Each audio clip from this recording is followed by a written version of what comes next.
Las sociedades son sistemas, es decir, complejos donde tenemos elementos que se interrelacionan y se interinfluencian. Y las sociedades, a su vez, dentro del modelo, se organizan de acuerdo a algún eje. Antes de la actual Argentina, tenemos que situar lo siguiente. Hay un año en la historia del mundo, 1975, que es fundamental. De 1975 para atrás hay una sociedad en el mundo, un tipo de sociedad. De 1975 en adelante hay otro tipo de sociedad. Ahora, ese proceso en Argentina comienza después del 91. Lo que en el mundo comienza en el 75, en Argentina comienza en el 91. Ya lo vamos a ver. Entonces tenemos un momento en el cual el mundo cambia. No cambia de un día para otro, pero empieza a cambiar y sigue cambiando hasta que se llega a un nuevo tipo de sociedad en este momento ya. ¿Cómo era la sociedad anterior a la actual y en qué influyó para que la actual sea como es?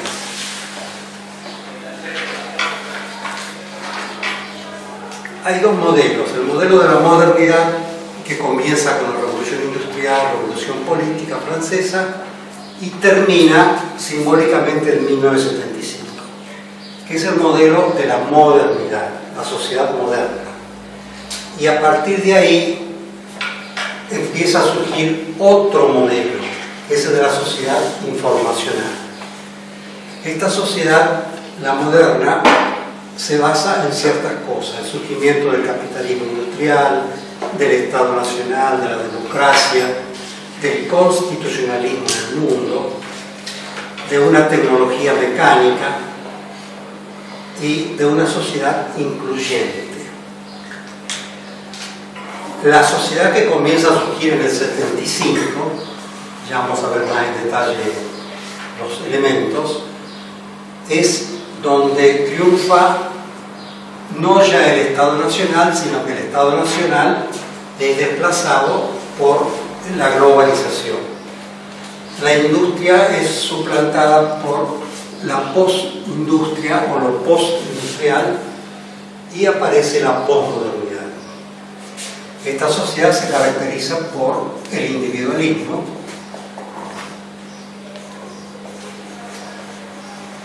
mientras que en esta sociedad teníamos más bien el predominio de lo societario.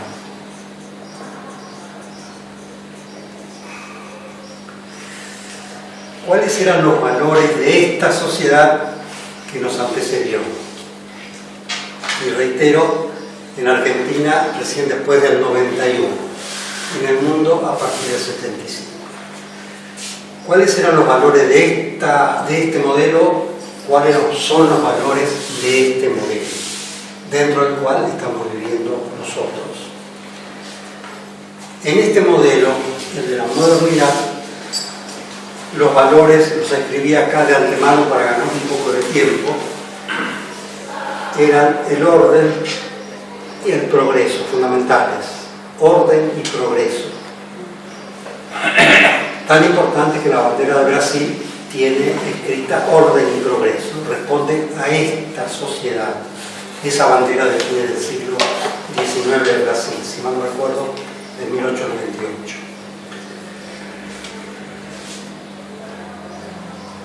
Otro valor era el ahorro, la inversión, el proceso, las cosas como proceso, el trabajo es un valor, la educación y las instituciones.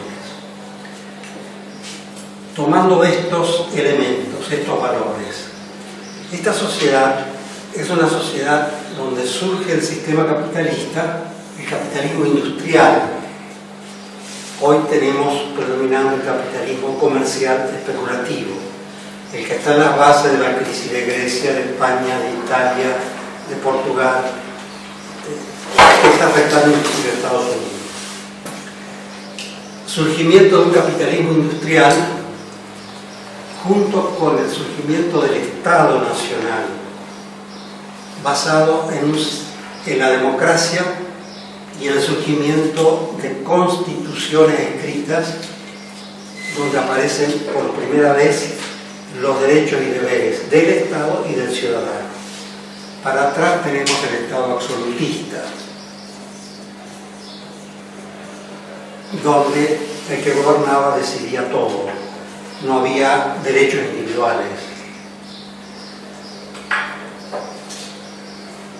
Entonces, el orden y el progreso es parte del alma del sistema capitalista y de la revolución industrial. Acá se crea la máquina. Entonces, es una sociedad donde el ansia de progreso es tremenda, es increíble. Y damos, por ejemplo, un dato de Santa Fe. Los 6 kilómetros de pavimento que van del Rulo de La Guardia hasta el río Paratinés se hicieron en 4 años, se demoraron 4 años. Y los 6 kilómetros que van del río Paratinés hasta el túnel subfluvial, 3 años. En 1884, los 100 kilómetros que hay entre Santa Fe y Rafaela, se hizo en un año, se construyó el ferrocarril, se tendieron las vías, 100 kilómetros. No había topadoras, no había dragas, no había calculadoras, era todo a pala y pico, trabajo manual. Se desbrozó el campo, se limpió, se hicieron los terraplenes, se pusieron los travesaños de madera, los rieles, 100 kilómetros, un año, 1884. Eso era progreso, la fiebre del progreso. Eran valores. El ahorro era un valor. O sea, valores aquellos que queremos, que ansiamos, que respetamos, que constituye un eje de vida. Pero no el ahorro para ir a pasear a Cancún, sino el ahorro para invertir, con acento además, para invertir. Eso eran valores. El inmigrante que llegaba a la Argentina, el primer día compraba un ladrillo, al día siguiente compraba 2, el otro día 3, 4 y al año tenía una casa. Eso era ahorro para inversión. Eso hacía el inmigrante. Que las cosas se hicieron a través de procesos era un valor, el proceso era un valor. Que no se trataba de funcionar pegada con la zurda, sino que había que hacer un proceso, empezar de acá para llegar allá, no pegarla y llegar acá de un solo salto. El proceso era un valor. La educación era parte del proceso. La educación era un valor auténtico, porque acá había movilidad social ascendente. El trabajador sabía que en 5 años, trabajando mucho, educándose, iba a ascender a pequeña clase media o a clase media. Sinónimo de progreso. ¿Cómo? Sinónimo de progreso. La exacto, era parte del progreso y eran proyectos. Acá tenemos proyectos. En toda esta sociedad hay proyectos que hoy ya no existen más. En la sociedad no hay proyectos. El último proyecto en Argentina fue de hace 50 años, de Frondizi, década de 1960. El último proyecto nacional. Hoy no hay proyectos, se vive al día, se vive con la encuesta del día. El trabajo era un valor. El obrero que tenía orgullo porque era maquinista, porque era banquero, porque era empleado en el comercio de Juancito, y donde entraba y se jubilaba, se retiraba, no había jubilación. Pero el trabajo era un valor. Hoy el trabajo ya no es más un valor, precisamente porque cambió la estructura de la sociedad, cambiaron los valores, cambiaron los objetivos. La educación es un valor fundamental en esta sociedad. Y las instituciones. Esta sociedad era una sociedad de instituciones. Instituciones es lo permanente, lo que regula la sociedad. Instituciones como los partidos políticos, que eran una institución, el matrimonio, la división de poderes, las leyes, la educación es una institución. La sociedad se regía jerárquicamente por instituciones. Hoy las instituciones están todas en quiebra, no se salva una, y ya vamos a ver por qué además.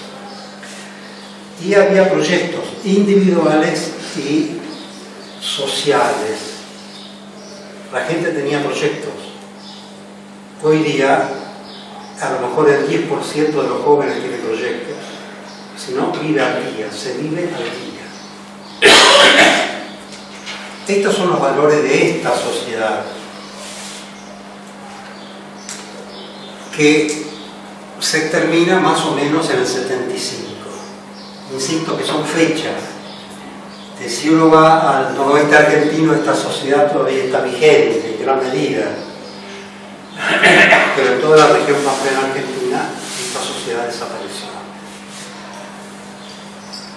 ¿Por qué el año 75 es un año bisagra? Es un año de cambio tan profundo. Ahí ocurren varias cosas que lamentablemente no podemos desarrollar, pero acá tenemos la guerra del petróleo en 1973, que fue una causal decisiva de infinidad de cosas que vinieron de atrás. En 1975 termina lo que se llama los 30 años gloriosos, que comienzan al término de la guerra. Viene un desarrollo, un crecimiento económico notable en el mundo, y Estados Unidos se posiciona como eje, centro del mundo. Del 45 al 75 el mundo creció, y cuando llega al 75 se entra en un estado de una situación económica de depresión, de caída, de estancamiento. En gran medida como consecuencia de la guerra del petróleo, el petróleo subió a las nubes, eso elevó los costos de producción de la industria de Occidente, entonces cayeron las ventas, desocupación, cierre de empresas, de negocios, etc. Y termina entonces el estado de bienestar. El estado de bienestar es un estado caro, hay que pagar. Y cuando empieza el problema de estancamiento económico por alza inusitada del precio del petróleo, el petróleo subió 1000% sobre el precio en 2 o 3 años, 1000%. No hay quien aguante una suba de costo de ese tipo. El estado de bienestar entonces va a quebrar. Y aquí va a quebrar en parte porque surge una filosofía política que dice que el Estado es ineficiente y que hay este Estado y que hay que reemplazarlo por otra forma. ¿Qué forma? Yo no sé si lo puse porque vamos a ponerlo.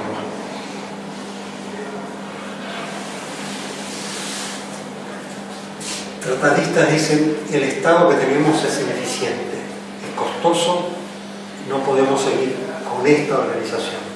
Tenemos que ir a otra forma. ¿Qué forma? En toda esta sociedad el Estado regulaba, promovía, protegía, más allá de que había pobreza, de que era una sociedad muy pobre comparada con la actual. Pero el Estado cumplía la función de regulador de la sociedad. Y entonces acá los pensadores, los tratadistas dicen no, hay que ir a una organización social donde el Estado se retire y le deje paso a otra fuerza que organice la sociedad. ¿Qué fuerza? El mercado. ¿Qué es el mercado? Vos. ¿Cómo es tu nombre? Gabriela. Gabriela.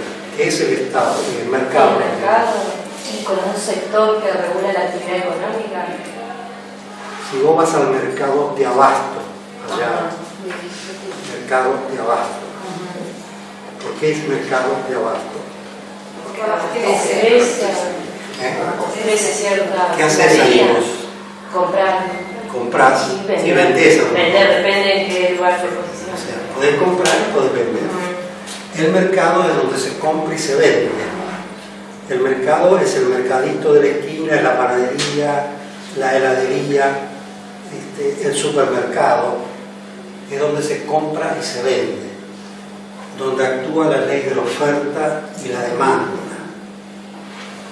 Ley de la oferta y la demanda. Entonces los tratadistas dicen: el estado de bienestar es un fracaso, es ineficiente, costoso, hay que erradicarlo, que no regule más la sociedad, porque lo hace mal, y que de ahora en adelante que la sociedad sea autorregulada por el mercado. Es decir, que el Estado se retira sus funciones básicas, salud, educación, seguridad, y que la sociedad se autorregule a través del mercado, a través de la oferta y la demanda.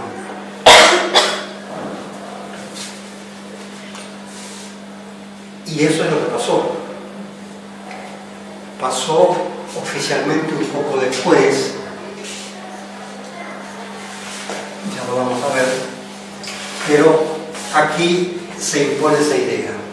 El Estado ineficiente debe ser reemplazado, debe dar lugar al mercado, que el mercado actúe y organice la sociedad. La ley de la oferta y la demanda es viejísima, de 1817, ley de Say. Cuando empieza el capitalismo, un economista, Say, Juan Bautista Say, dice que para que la sociedad trabaje bien, el mercado tiene que operar de manera libre, a través de la oferta y de la demanda. Si es así, dice, todas las necesidades van a ser satisfechas, todos van a tener trabajo, y la sociedad va a ser feliz. Esto es lo que se impuso del 75 en adelante, más o menos. Este planteo, el mercado sustituyendo al Estado, coincide al mismo tiempo con una revolución tecnológica, que es la aparición de la electrónica en lugar de la electricidad. Esto es electricidad. El celular que de ustedes es electrónica. La electrónica se desarrolla mucho durante la Segunda Guerra Mundial, se aplica a fines de guerra, a los aparatos de guerra, el radar y todo lo demás. Y cuando termina la guerra, la electrónica se empieza a aplicar a equipos industriales, comerciales, después agropecuarios, de comunicaciones. Y la electrónica permite crear equipos que trabajan automáticamente. Acá en la máquina, en la sociedad moderna, detrás de cada máquina tenía que haber un obrero.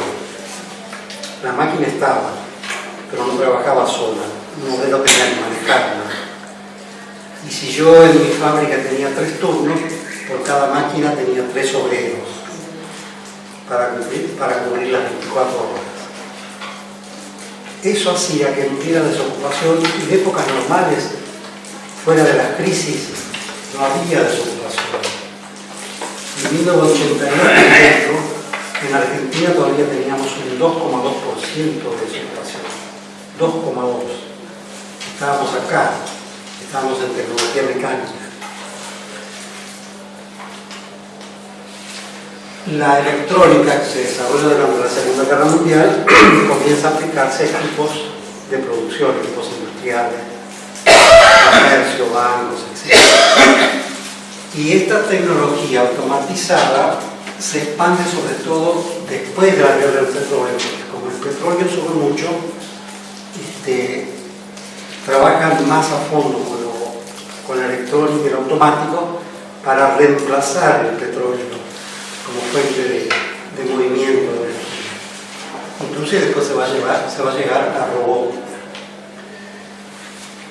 Entonces, el año 75 es fundamental por lo menos por estas tres cosas, o cuatro cosas. Los 30 años gloriosos de crecimiento, dicen, de la economía mundial, la guerra del petróleo, que eleva el precio del petróleo de una manera tremenda, el fin del estado de bienestar y la expansión de la tecnología automatizada. Y entonces ahora podemos bajar y ver entonces las fuerzas de cambio que van a llevar a esta sociedad nuestra de hoy, del presente. O sea, de todo esto surgen fuerzas de cambio. Si hay alguna duda, por favor, me interrumpen y preguntan. O sea, no se queden con la duda. Pregunten. Profesor, disculpe. Sí. La División Internacional del Trabajo, sí, en el proceso, y lo tenemos en cuenta también, o sea... En este proceso. En este proceso. O sea, el cambio del modelo agroexportador, en el caso nuestro, sí, a la reindustrialización sustitutiva, sí, y después ya en el proceso de globalización, ¿no es cierto? Sí, sí, acá tenés una división internacional del trabajo y de la producción. Y acá vamos a tener otra división internacional del trabajo y de la producción, que es bastante parecida. Sí. Vamos a decir igual. Aquí en general la división de la producción y del trabajo es que los países de centro producen industria, los países periféricos producen materias primas, producen insumos. En realidad se va a repetir, yo diría casi igual acá. Hoy estamos en lo mismo. La industria, por eso es que es sociedad postindustrial. Los países subdesarrollados o en semidesarrollo tienen como función producir materias primas, insumos, alimentos, y la industria se produce en más de 5 países del mundo. De los 185 países que hay en el mundo, la industria la produce. La industria que se exporta, perdón. Estados Unidos, China, India, Japón, Corea del Sur, más especializada. Y paremos de contar. Europa produce industria, pero exporta poco relativamente, comparado con China o con Japón o con la India en este momento. Entonces llegamos a que surgen fuerzas de cambio. ¿Cuáles son las fuerzas de cambio que se incuban en este proceso y que nos van a llevar a esta otra sociedad? ¿Por qué puse esto? Ya lo puse, ya lo dije. Hay varias fuerzas. Yo anoté, hay una fuerza de cambio tecnológica, que es el pasaje de la máquina a la automatización. Esa es una fuerza de cambio brutal. ¿Por qué? Porque si yo con la máquina producía así, con la automatización produzco así. Un carpintero, por ejemplo, acá, ¿cómo producía una ventana, una puerta? Y agarraba una madera, la roca, empezaba a trabajar, tenía una máquina para cortar, en todo caso, pero era de tipo manual, manejaba las máquinas y hacía una ventana. Y a lo mejor hacía una ventana por día, de esa que llevan palitos, por ejemplo, maderitas, digo. Hoy, a una máquina de nuestros días automatizada se le da una orden y te fabrica 10.000 tablitas por día, perfectas, para nunca, trabaja, y te fabrica al lado el resto de la puerta y después se arma. pero donde acá se producía uno hecho a mano, acá producen 100, 500, 1000, de cualquier cosa. O sea, la automatización tiene una capacidad de producción increíble. El problema es esta capacidad de producción. Porque si yo produzco, tengo que consumir. Si no consumo, entro en quiebra. Entonces, la capacidad de producción aumentó sustancialmente con la automatización, pero también me obliga a consumir. Para lo cual se creó la sociedad de consumo que está acá. Bueno, vamos a referir.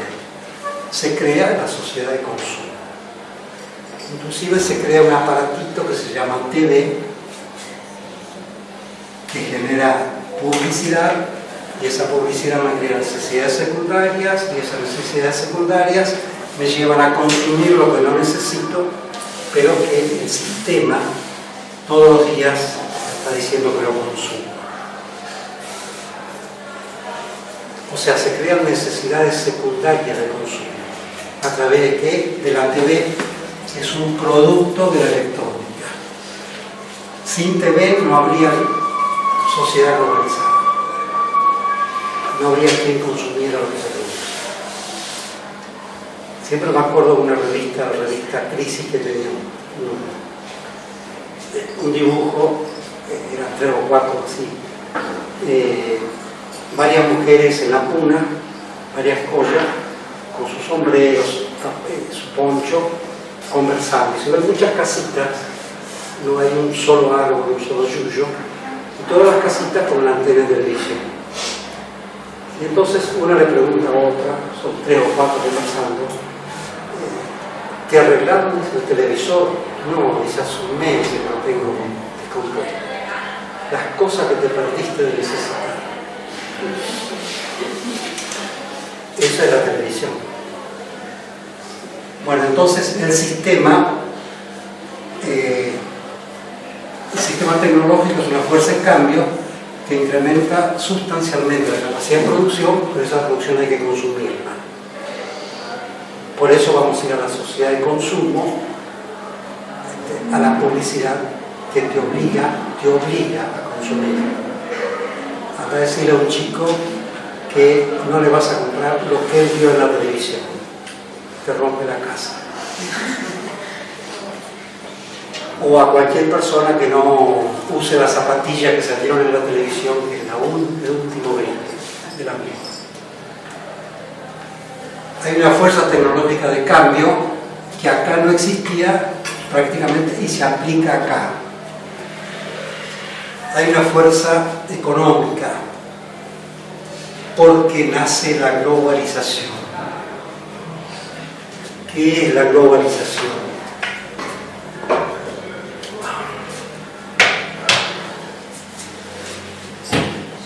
No se puede. Está bien. Hagamos una comparación. Suponemos que esto es Argentina. Argentina, 1830, 1820. El virreinato Río de la Plata era una unidad. 25 de mayo de 1810, las regiones se fragmentan, nacen las provincias. Cada ciudad se convierte en una provincia. Las provincias se convierten en estados autónomos. Tienen su propia bandera, sus propias leyes, sus propios impuestos, su propio ejército y su propia aduana. En Argentina, a partir de 1800, cuando cada lugar se convierte en provincia, lo primero que hace es poner una barrera aduanera para que todo lo que entra ahí pague impuestos. Y si de Santa Fe yo mandaba a Entre Ríos, tenía que pagar impuestos. Si mandaba a Córdoba, pagaba impuestos. A Mendoza, pagaba impuestos. Aduaneros, tasas, no solamente. Tenía que pagar tasas, había aduanas. En Santa Fe tuvimos aduanas en el presupuesto de la provincia hasta 1860, si no me acuerdo. Pese a que ya existía la Confederación Argentina. Eran estados autónomos, virtualmente. Pero el mundo avanzaba, entonces eran mercados regionales, mercado santafesino, mercado cordobés, mercado entrerriano. Cada uno era un mercado cerrado, con aduana. 1853 se dicta la Constitución Nacional y dicen, esto no puede ser, este es un sistema económico carísimo,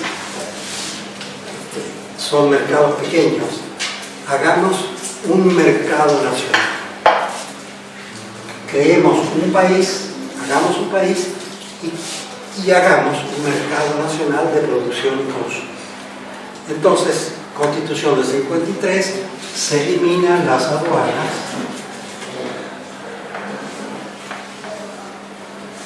y nace un mercado nacional.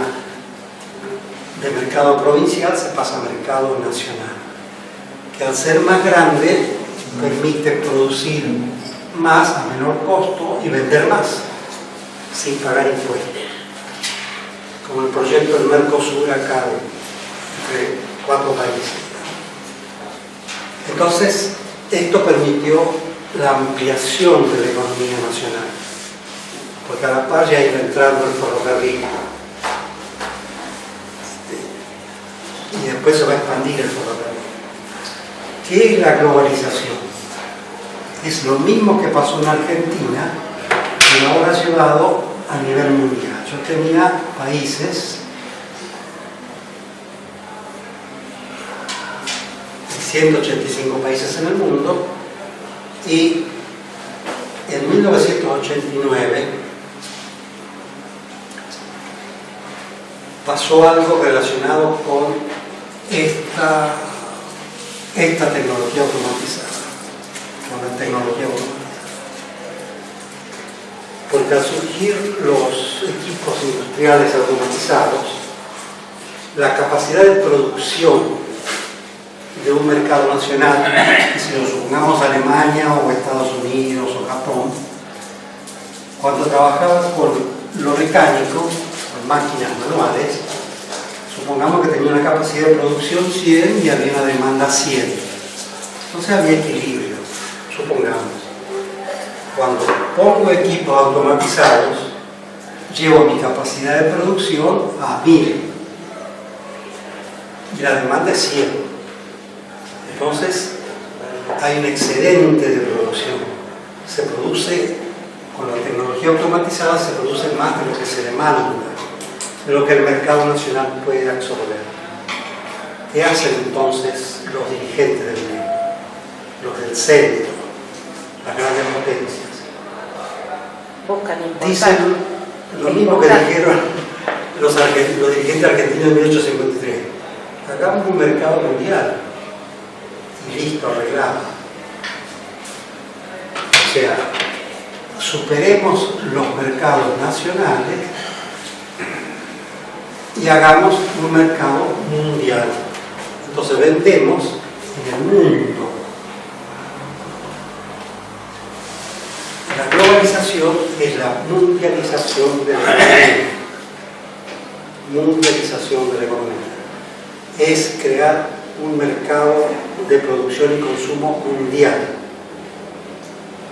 Entonces, si el señor de Alemania tenía 900 de excedente en la producción de lo que fuera, y esta mañana escuché lo que pasaba con los implantes mamarios llegados de Alemania, un desastre ecológico a nivel de género, no sé si alguien lo escuchó, 15.000 implantes mamarios y todos tienen el producto que tienen, ¿cómo se llama? Colágeno. Sí, Es industrial. Es industrial. Muy poca duración y empieza a reventarse. Y aguantate las entonces. Si el señor de Alemania, empezó a producir 1000, porque puso máquinas automatizadas y demanda 100, y el señor de Estados Unidos le pasa lo mismo, y al de Japón, ¿qué hicieron las grandes potencias? dijeron, armemos un mercado mundial y solucionamos el problema.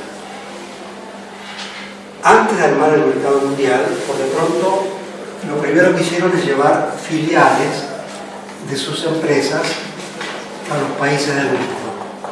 Filiales. Entonces descomprimieron parte de la situación.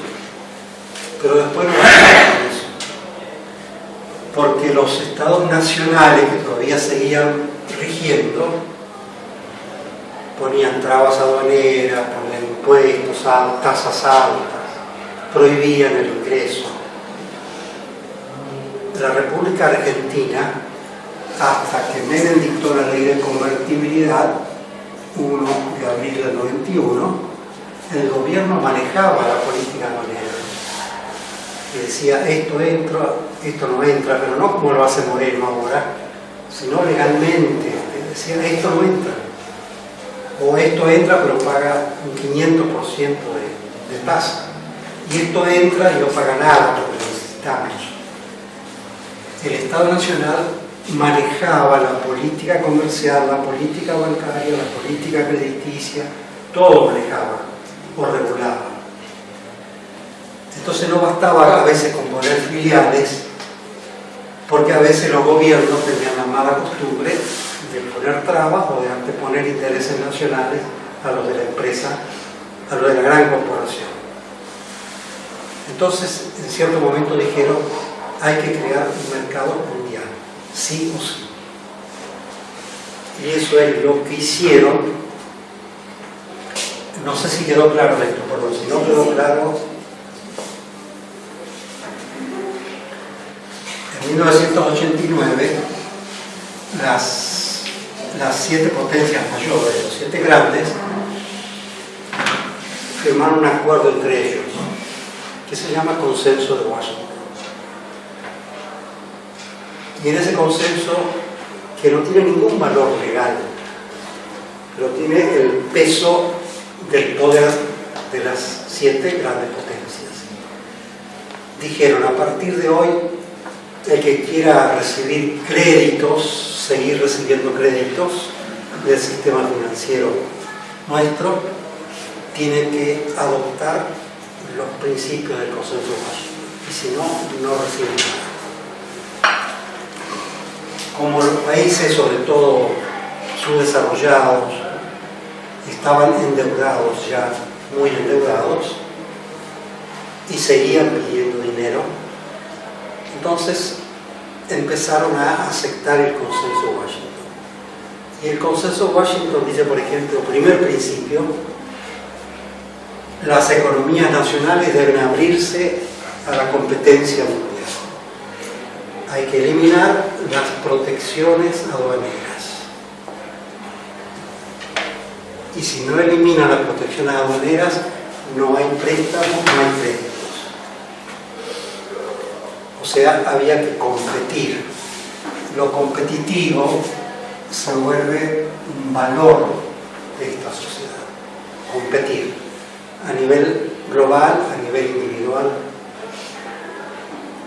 Segundo, tienen que establecer una moneda que no se mueva. Tienen que establecer estabilidad monetaria.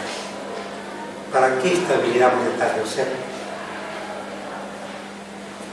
no que todos el dinero valiera lo mismo, sino que si mi dinero valía $2, a partir de ahora yo tenía que mantener los $2 fijos. Si mi dinero era $1 o $3, yo tenía que mantener los 3. Ese valor a través del tiempo. O sea, era convertir en algo estático el sistema monetario mundial, haciendo que los valores de las monedas de cada país no cambiaran. ¿Para qué no cambiaran? ¿Cómo es tu nombre? ¿Cómo? Daniela. ¿Para qué el Consenso de Washington dice que hay que establecer estabilidad monetaria? O sea, lo cual implicaba terminar con la inflación. Y para que no haya por ahí un desfasaje económico a nivel de la para que el comercio, su pie, pudiera trabajar con tranquilidad, saber cuánto valía cada moneda y estable a través del tiempo. Porque si yo mañana estos 3 los llevo a 4 y el otro los lleva a 5 y el otro lo pone a 1, hay un desfasaje permanente y el sistema comercial mundial no puede trabajar, no tengo una economía, un mercado mundial. Estabilidad monetaria, eso llegó al 1 a 1 en Argentina, un peso, un dólar. El otro era que los estados no podían desarrollar actividades económicas. No podían desarrollar actividades económicas, se les prohíbe. ¿Por qué se les prohíbe a los estados en el Consenso de Washington que realicen actividades económicas, que tengan ferrocarriles, o productos financieros, o petróleo, gas? Porque los gobiernos son proclives a dar subsidios con fines, por ejemplo, electorales. Entonces, si seguían manteniendo empresas estatales, nadie aseguraba que el gobierno le diera un subsidio y esa empresa produjera a un costo subsidiado por debajo del precio del mundo. Entonces no competía lealmente. Para que haya una competencia leal, no tenía que haber empresas estatales, ninguna, ni siquiera la jubilación de empresas estatales. O sea, todo había que privatizar, absolutamente todo. Sí, además se quedan con la renta, porque supuestamente la empresa estatal no solo que subsidia, sino que trabajaría el costo, mientras ahí toma un mercado que le puede poner una ganancia. Exacto. Al subsidiar pueden bajar costo de producción y precio, y competir, qué sé yo, con Japón, pero porque están subsidiados. Y el otro era la flexibilización laboral, porque acá tenemos el sistema capitalista en pleno. La flexibilización laboral, había que flexibilizar el trabajo. En este estado se llegó a los convenios colectivos de trabajo, estado de bienestar, donde cada trabajador de una rama, cada trabajador tenía el mismo salario, las mismas obligaciones, los mismos derechos por rama. Y con el cronismo que pone el estado de bienestar atrás, todo el mundo que trabajaba tenía que estar dentro de un convenio colectivo de trabajo. Todos, inclusive el campo, todo el mundo. Esto protegía al trabajador en sus derechos, en su sueldo, en lo que hace a vacaciones, enfermedades, etc. Entonces acá se dice no, esto es muy ineficiente, hay que ir a la flexibilización laboral. Es decir, que cada trabajador arregle con su patrón, con el empresario, condiciones de trabajo. Cada uno. De acá dijimos, de lo societario se pasa a lo individualista. Esa es la flexibilización laboral, con lo cual en realidad se baja el costo de producción. Desaparecen los aportes sociales, por ejemplo, desaparecen. Ese es el otro principio del Consenso de Washington. Y bueno, y además había que terminar, digamos, terminar con la inflación para poder mantener el valor estable de la moneda. Esos principios son los de la globalización, donde la regulación de la sociedad entonces pasa al mercado. El Estado se retira de todo. Inclusive el Estado se retira del Banco Central. El Estado ya no hace más política monetaria, no hace más política aduanera, se retira. a sus funciones básicas. Y la sociedad se regula por la oferta y la demanda. Y todas las actividades económicas del Estado se privatizan. Aparte de esto, no tenemos, verbalmente más, si las economías nacionales eliminan toda protección, se abren al mercado mundial, se tienen que abrir. El que quería seguir recibiendo préstamos, dinero, tenía que abrir su economía a la competencia mundial. O competencia regulada por un organismo, Organización Mundial de Comercio,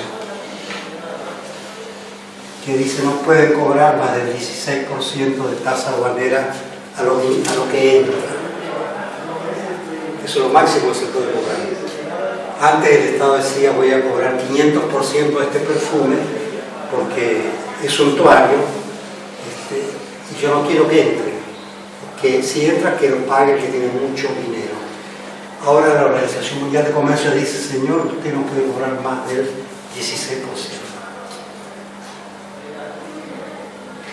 Entonces viene la aluvión de productos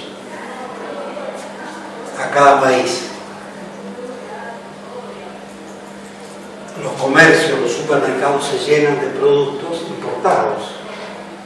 Yo me acuerdo en Falabella vi cubanitos griegos, cubanitos importados de Grecia. Eso implicó, habría que hacer lo agregado acá, algo que aparece y que se va a convertir en algo estructural, la desocupación. Todas las empresas industriales que no podían competir con el mundo quiebran. En Argentina quebró la industria textil, la industria metalmecánica, la industria de los zapatos y zapatillas, quebró la industria de fabricación de bicicletas, la de juguetes. No podían competir con el mundo, entonces quiebran. El sistema industrial se viene abajo. Lo único que puede competir es el campo con el mundo. Entonces volvemos a lo que Pablo ya, el nombre, no, Pablo era José. No, lo que Dante. Dante, lo que dijo Dante. ¿Cuál es el sistema de organización de trabajo y de producción a nivel mundial? Es lo mismo que antes. Yo no puedo competir a nivel industrial con Japón, con China, con Estados Unidos, con Canadá. Entonces debo competir con aquello que produzco porque tengo beneficios comparativos. La tierra, el clima, la extensión del territorio. Y entonces hay un quiebre industrial completamente en Argentina y lo único que queda en pie es, digamos, el campo, que luego se va a ir expandiendo en su capacidad de producción, en su volumen de producción, en área ocupada por la siembra. Y ahora no sé dónde estoy. En la desocupación. No, ¿estamos por acá? Sí. O sea, la fuerza económica es que se pasa a la globalización. El mundo se globaliza. Los argentinos entramos en la globalización. Es decir, entramos en un mercado mundial donde tenemos que competir. A lo mejor está ahí, pero la caída del muro de Berlín, que nosotros decimos también es como que abre el momento, pero diríamos, sería eso, está ahí en lo... Sí, el muro de Berlín cae en el 89 también. Sí. En el 89 es la quiebra del sistema socialista, económico socialista. No puede competir con el mundo, tampoco el socialismo. Porque la URSS se disuelve recién en el 91. 4 de diciembre del 91.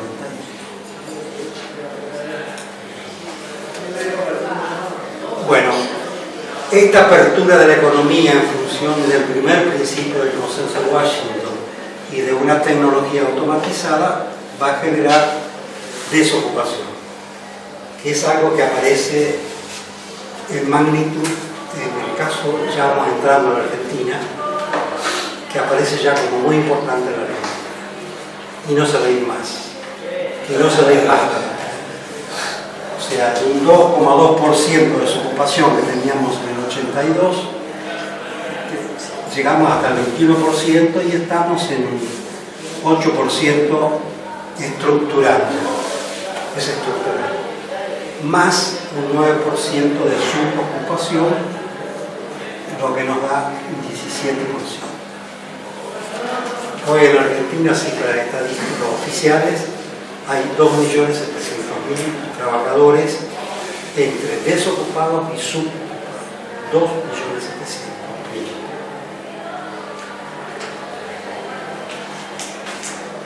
Y esto sin hablar de otra cosa que lo vemos después en todo caso, el tema trabajadores del negro, etc. Y fuerza de cambio tecnológica, la vimos, la automatización económica, aparece la globalización, que es un eje de la sociedad informacional. Estamos en el mundo. No es que se nos cayó el mundo, como dice Cristina, estamos en el mundo, estamos adentro, a nivel de lo que compramos. Lo que vendemos lo podemos manejar a nuestro gusto, lo que vendemos, pero no lo que compramos.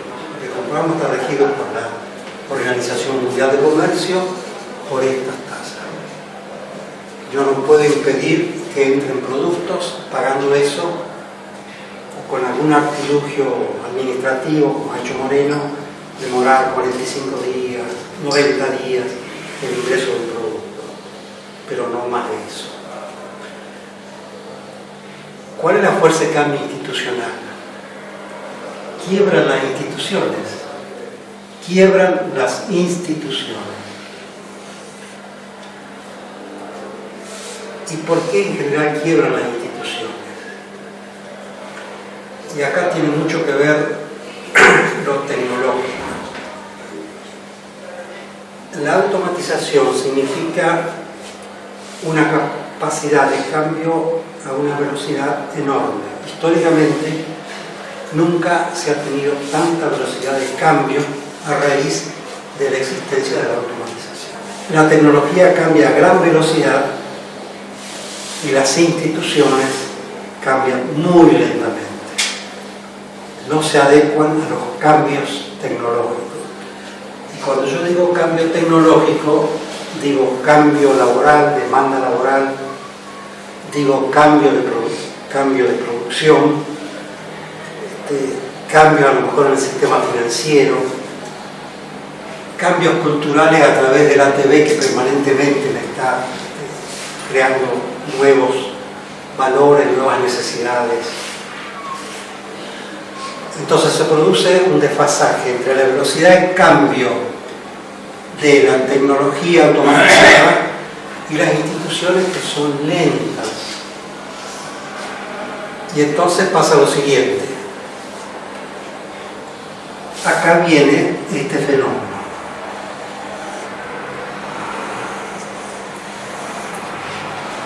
En esta sociedad, el eje es el territorio. El Estado, la sociedad moderna se regía por lo territorial. Esta sociedad se va a regir por lo espacial. Acá cuenta lo espacial. Por ejemplo, el matrimonio es territorial. Hay un sistema normativo que lo regula, derechos y deberes. El matrimonio tenía vigencia plena acá. ¿Y acá quién tiene vigencia? Bueno, La unión. La pareja. La pareja. Y la pareja es espacio. La pareja no tiene límites, no hay un sistema normativo que la regule. Claro. Es un consenso, un acuerdo individual. Hoy en Santa Fe nacen más chicos de parejas que de matrimonios concretado en el capítulo segundo. ¿Por qué?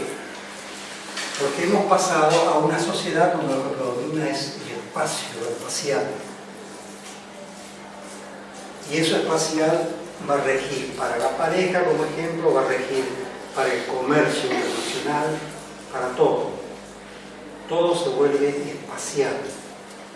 Este Estado, se llamara el presidente como se llamara, Irigoyen, Puto, Perón, Frondizi, etc., regulaba, por ejemplo, el sistema de comunicación. El sistema de comunicación en la Argentina estaba regulado por el Estado. O el sistema crediticio, la entrada y salida de dinero. Hoy, ¿quién regula las comunicaciones acá? ¿Quién regula el movimiento de dinero en las bolsas? ¿Alguien? No. En el dinero, el consenso de Basilea es que no hay que regular, diríamos. A nivel mundial se reunieron y dice no hay que regular la entrada y salida de capitales. Además, no Ni ponerle tasa. Si mañana Juan Pérez de Brasil manda una orden a un operador en la Bolsa de Valores de Buenos Aires y le dice comprarme 10 millones de dólares de acciones de Hacienda, él le compra los 10 millones de dólares. El Estado interviene y dice que no puede hacer eso, vamos a ver qué es lo que está haciendo. No. Hoy el dinero, que es especulativo, se mueve en el mundo sin ninguna regulación. Es espacial, el movimiento del dinero es espacial, el movimiento financiero es espacial. Por eso están en crisis varios países de Europa. Porque el dinero ahí venía sin ningún tipo de control. Antes acá se controlaba. Se controlaba el dinero, se controlaba el destino de los créditos del sistema bancario. Entonces, el sistema de las comunicaciones en el mundo son espaciales. El movimiento del dinero es espacial. Y ya tenemos dos cosas fundamentales. La propiedad de bienes. Hoy yo mando una orden de compra de algo en Japón y me lo compran, si tengo con qué comprarlo. Mando la orden, firmo electrónicamente y compro. Nadie controla. Internet, ¿quién lo controla? Nadie. Más allá de que haya, La CIA. de que los grandes potencias estén encima y vean lo que pasa, lo que no pasa. Ayer leí, me parece que era el perfil del domingo, que el sistema electrónico de la Agencia Nacional de Seguridad de Estados Unidos tiene capacidad para mirar al mismo tiempo 3 trillones de billones de conversaciones. Al mismo tiempo. Está bien, pero lo que hace es espiar, pero no regula. O sea, la sociedad informacional globalizada, postmoderna, es espacial, no es territorial. Y este es un hecho fundamental. Porque el comercio mundial se ha vuelto espacial. Porque yo no puedo prohibir a la Organización Mundial de Comercio que entre algo. Este es mi territorio, pero no puedo prohibir. No puedo mientras estoy dentro del sistema. Más allá de que en este momento el sistema se está cayendo en muchas cosas, eso es otra cosa, en principio yo no puedo prohibir. ¿Y qué son inclusive los corredores bioceánicos?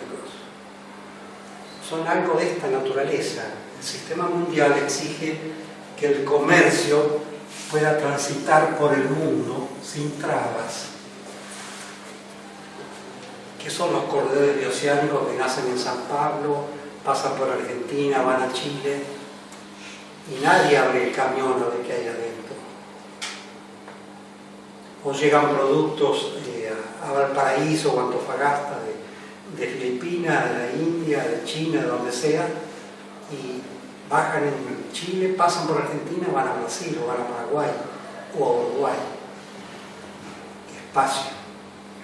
El comercio mundial se ha vuelto espacial. Y esto es fundamental, aunque no hace específicamente a lo nuestro en este momento, porque entonces en el mundo nacen sitios neurálgicos de comercio. Aunque no hace exactamente, pero todo hace en realidad. Si yo tomo Santa Fe, y esto viene a ser algo así como una bota, acá tengo el Gran Rosario, los puertos privados, acá tengo Reconquista Avellaneda. No solamente el comercio mundial atraviesa los territorios, sino que hoy día las actividades en los territorios tienden a centrarse, vamos a hacer un poquito mejor, a centrarse en puntos donde hay rutas de comercio mundial, ya sea terrestres o acuáticas. Todo tiende a centralizarse sobre puntos neurálgicos del comercio mundial, fundamentalmente donde yo tengo, por ejemplo, terminales portuarias de ultramar. Y damos el ejemplo y lo dejamos y seguimos acá. En Reconquista Avellaneda había dos grandes fábricas, en un centro muy dinámico, Vicentín y Guyán. El gobierno de Menem ingresa en la globalización con la ley de convertibilidad y dicta la ley de privatización de los puertos y de posibilidad de crear puertos privados. Entonces nacen puertos privados en la zona del Gran Rosario, que tiene un calado más o menos importante, llega a 32 pies normalmente, puede llegar hasta 34, 35 pies de calado, pueden entrar ultramarinos.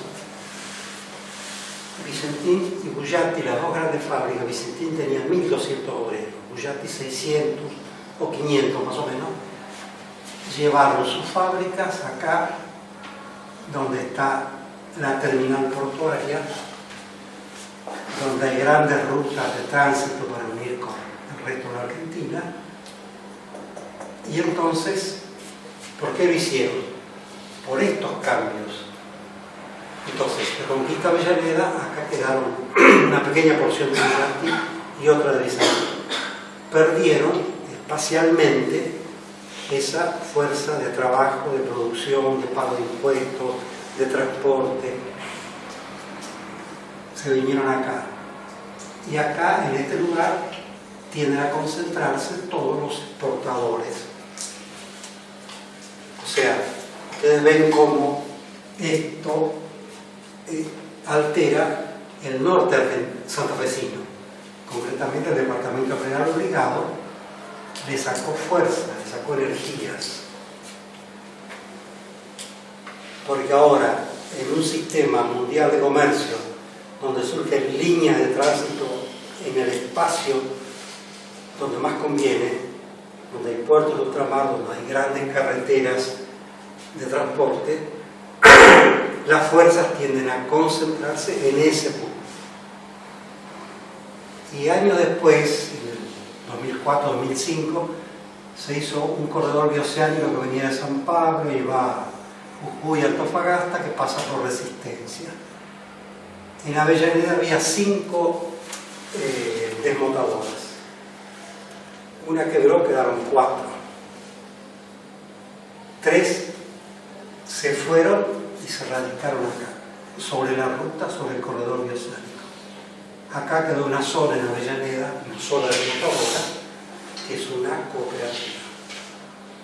Impacto espacial del sistema comercial del mundo a raíz de estos cambios. O sea, Avellaneda, Reconquista, perdieron Vicentín, perdieron Bullati, perdieron 3 desmotadoras. Se quedaron con una sola. Y Bullati y Vicentín dicen, bueno, el que quiera traerme la soja, que me la traiga acá. Yo no la voy a buscar. Yo no voy a pagar el transporte de 500 kilómetros. Pongo mi fábrica sobre el puerto de ultramar. Acá se ve otra consecuencia de estos cambios, en este caso a nivel local.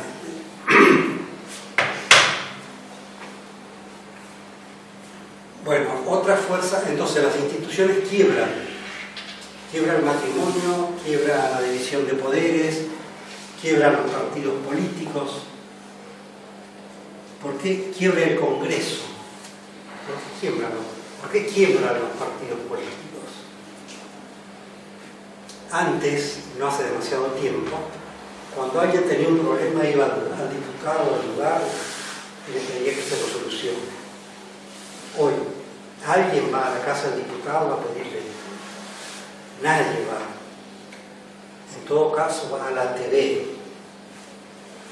Y no va al legislador, al representante del pueblo, porque este señor es representante en un lugar que se llama División de Poderes, Congreso, y ahí se trabaja con una lentitud espantosa, puede pasar 1 año, 2 años, que salga una ley. Pero yo los problemas los tengo ahora, porque la velocidad de cambio es tan grande que el problema lo tengo ahora. Y tengo que arreglarlo en 15 días, 20 días, 30 días. Entonces, los partidos políticos pierden su función. En el caso de Argentina. Porque no la perdieron en Uruguay, ni en Brasil, ni en Chile. Entonces el tema es que en Argentina pasa algo más. Pero quebraron los partidos políticos, la institución partido político. Desaparecieron totalmente. Quebró la división de poderes, quiebran leyes. Quiebran leyes. Nadie las respeta. No interesa lo que dice la ley, lo que dice la Constitución. Si yo quiero cortar una ruta, corto la ruta, porque tengo un problema y me lo resuelve, porque corté la ruta, o corto una calle. Entonces, la velocidad del cambio socioeconómico tecnológico es tan grande, tan veloz, que el sistema de las instituciones no alcanza a darle respuesta. No hay forma de que le dé respuesta. En el caso de Argentina, insisto, ¿por qué en los países que nos rodean los partidos políticos siguen teniendo vigencia? Bueno, hay que verlo en particular. Pero acá quebraron. Entonces, quiebra de fuerza de cambio institucional, quiebra la institución. Cambia el sistema de valores, esto lo vimos, de los valores que teníamos, de estos valores se pasa a estos otros. Hoy el valor no es el ahorro y la inversión, es el consumo, única y exclusivamente. Es el valor supremo de la sociedad. Yo soy según lo que consumo. Inclusive la actual clasificación de clases sociales, que en los libros de texto que están en la biblioteca uno va y dice clase popular, clase media, pequeña clase media, etc. No existe más. Las actuales clasificaciones se basan en el consumo. Hay 4 o 5 clases según lo que consumen. Consumen menos, consumen más. Y según qué tipo de cosas consumen. Cambian entonces los valores de la sociedad. De lo societario se pasa a lo individual, se pasa al predominio de las sensaciones, al predominio de la imagen, y eso se relaciona con otro cambio fundamental, que es el cambio en el concepto de verdad. Cambia el concepto de verdad, es una fuerza de cambio, y esto está ligado a la posmodernidad. En esta sociedad, la verdad es la coherencia entre forma y contenido. Forma y contenido. Es decir, que la forma me expresa el contenido, y esa relación es la verdad. En esta sociedad, en este tipo de sociedad, avanza algo que se llama la posmodernidad, que nace a principios del siglo XIX, del siglo XX, perdón, digo, con las vanguardias de la época. cambia el concepto de verdad. La verdad no es ya la relación entre una forma y un contenido, sino que simplemente es la forma, la imagen. La verdad es la imagen.